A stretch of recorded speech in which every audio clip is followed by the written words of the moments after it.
మా గవర్నమెంట్ ఉన్నప్పుడు రైతులు గ్రామాలలో ఒక ఆటో రిక్షాను డబ్బులు ఇచ్చి 10 బస్తాలు తెచ్చి బాబు అంటే తెచ్చి ఎలా పడేసిపోతుండే వాడు పొలం కాడ. రైతు సెంట్రిక్ అనే మన పరిపాలన ఉండే కదా కంప్లీట్ గా. రైతన్నలను వేయడము, రైతన్నలను అరెస్ట్ చేయడం అన్నది దుర్మార్గం.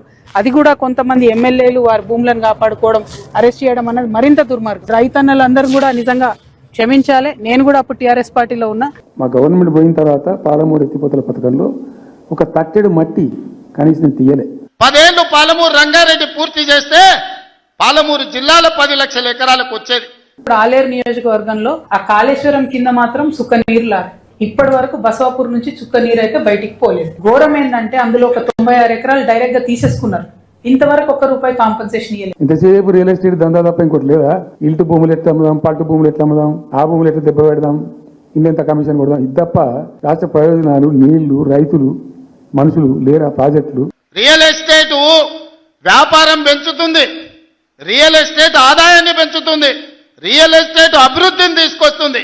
నీ కొడుకేమో హైదరాబాద్ లో రియల్ ఎస్టేట్ వాడిపోయిందంటావు, నువ్వు వచ్చేమో ఈ ముఖ్యమంత్రి రియల్ ఎస్టేట్ దందా చేస్తున్నాడు అంటాడు.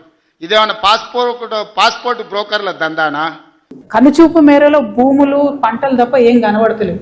ఆ మధ్యలో 30 ఎకరాలు ఫ్యాక్టరీకి పర్మిషన్ ఇచ్చారు. ఇది బీఆర్ఎస్ ఉన్నప్పుడే జరిగింది. అసలు పర్మిషన్ ఎవరు ఇచ్చారో కానీ నిజంగా వారికి ఖచ్చితంగా పనిష్మెంట్ ఉండాలి. ప్రజా ఆస్తులు పెంచినాం, ప్రజా ఆస్తుల యొక్క విలువ పెంచినాం.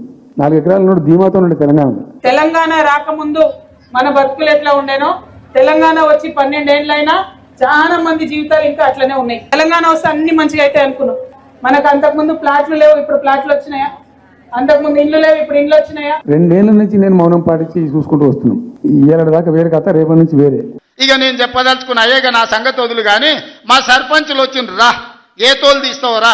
నీ తోలు తీసుడు కాదు, నిన్ను చీరి చింత కట్టి చింత మడకల ఏలాడేసి కొడతారో లేదో మా సర్పంచులు. రా, కొడంగల్కి వస్తావా లేకపోతే మమ్మల్ని చింత మడకకు రమ్మంటావా? మా సర్పంచులను తోలుతా.